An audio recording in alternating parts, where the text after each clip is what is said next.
Cameras are rolling. Audio's rolling. Everyone's good? Cool.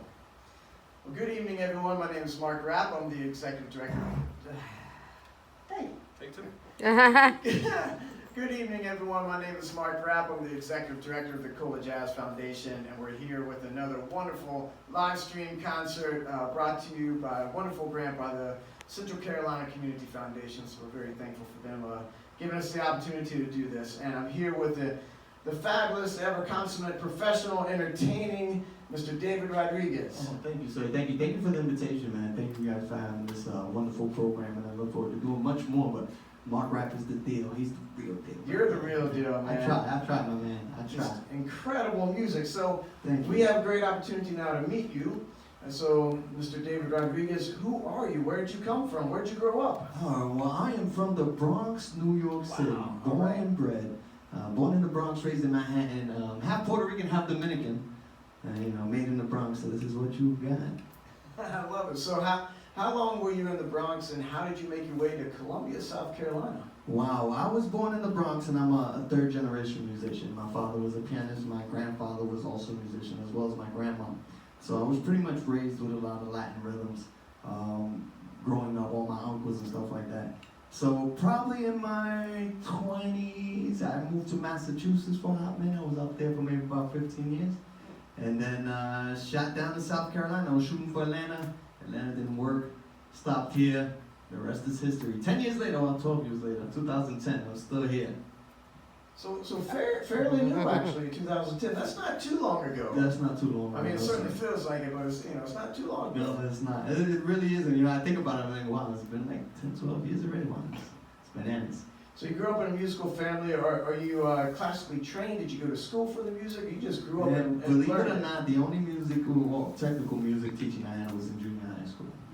And I just plugged in. Instead of practicing band music and stuff like that, I would go home and practice my dad's music.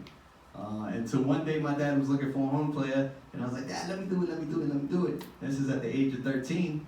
I was at a nightclub in Bronx, New York City, falling asleep on the table. But I did my first gig, so that was always sweet, and the rest is history, man. Well, you grew into an exceptionally multi-talented musician. I mean, you play, a couple of different saxophones. You sing. You play Latin percussion.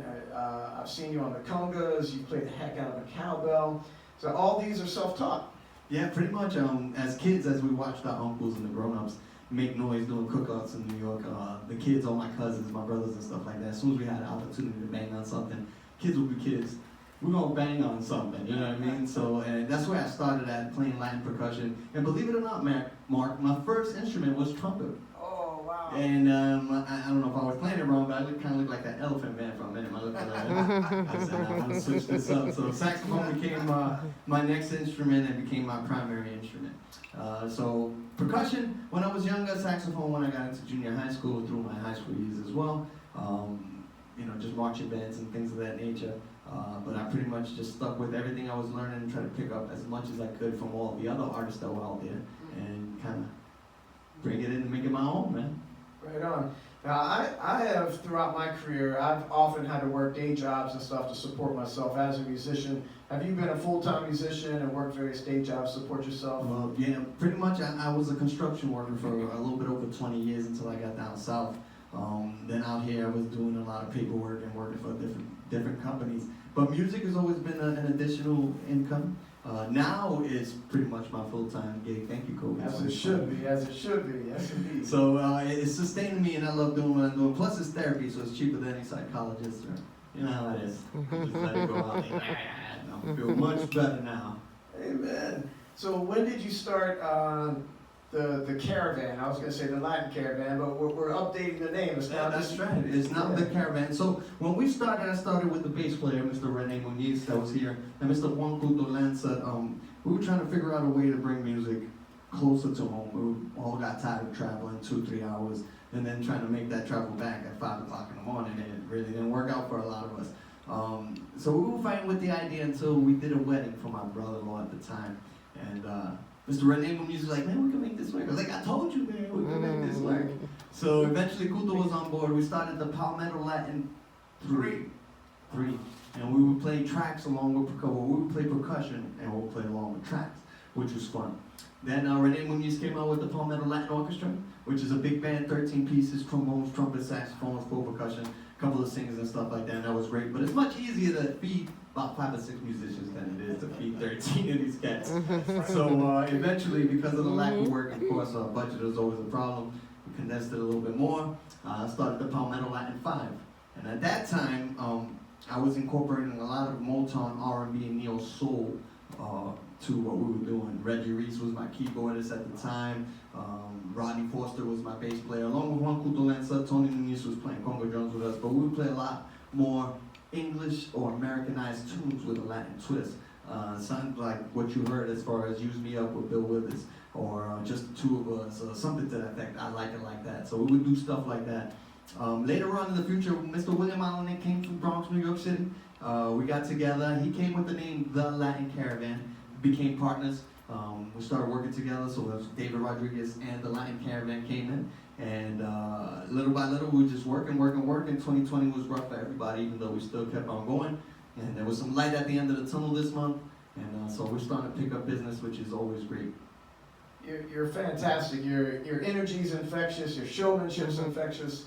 Your music is infectious. Thank you. At every show I've seen you play, people are just dancing and smiling. You're always smiling. Hanging out with you is always a joy, man. Every time I see you, if I'm on a rough day, man, my spirit's lifted. Thank you, my man.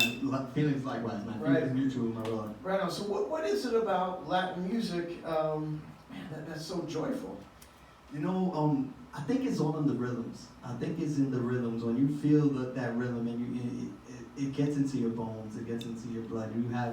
It's almost like infectious. I mean, you can kind of call it like a COVID, but it's not that. But it's infectious. When I see a lot of people that really don't dance, but they hear our music, you see like they wanna groove it out.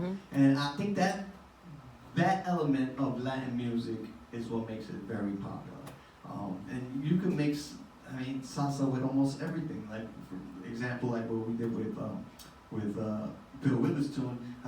Just kind of mixing it up and giving that different flavor. It just kind of makes you want to, shake your tail feather. I don't know. It's been like that since I was a kid. They said when I was about 6 years old, that's what I used to do. Just run around dancing. If there was music around there, I couldn't help myself. Sure, I didn't know how to dance and stuff, but I did move my tail feather for sure. So what are you excited about now? What are you looking forward to in the future? This is, like I said, this has always been my therapy, and as long as we keep busy, we keep working and keeping the Latin music culture alive here in the state of South Carolina, which we are celebrating Hispanic Heritage Month, and Main Street Latin Festival's coming. As long as we can keep that going, I don't look for fame and fortune, man. I just want to keep busy. I want to keep bringing out music that make people happy, that make them dance, and bring some memories to them as well. Right on. Man, thank you so much. Appreciate you. Thank you, Mr. Mark Rapp. Mr. David Rodriguez. Thank you, guys. Love is love. Yeah, man. Beautiful. Thank you. That's so simple. Yeah. Is there anything else you want to say or anything? No, Going we're good? good. Beautiful. We're good. Yeah, that was fantastic. Thank you, my brother. Hey.